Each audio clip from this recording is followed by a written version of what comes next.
Hari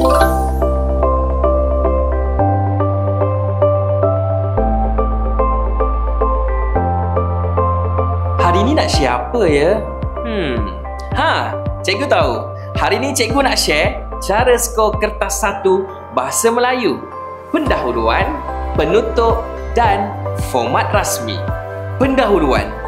Gunakan ayat umum yang boleh pakai untuk banyak tajuk. Contohnya, pastikan straight to the point. Biasanya pemeriksa suka intro yang bersih dan kemas. Markah lebih selamat. Selesai isi, kita tutup dengan cantik. Anda boleh guna ayat umum. Kesimpulannya, setiap pihak harus bekerjasama. Tambah peribahasa ringkas untuk ayat tu lebih manis. Contoh, bulat air kerana pembentung, bulat manusia kerana muafakat. Pilihlah yang relevan. Seterusnya, format rasmi. Ingat ni, format markah mudah. Salah format, potong markah walaupun isi bagus. Untuk format ucapan, 1. Salam dan sapaan.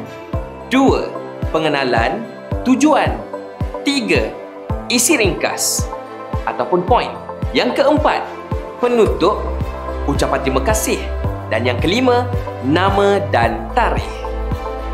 Seterusnya laporan.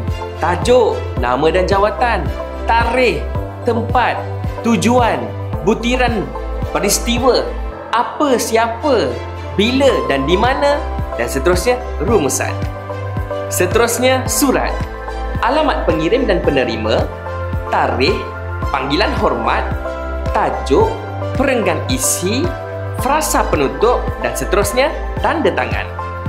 Yang perlu buat, ikut format garis besar dan jangan buat langgar format. Sayang markah.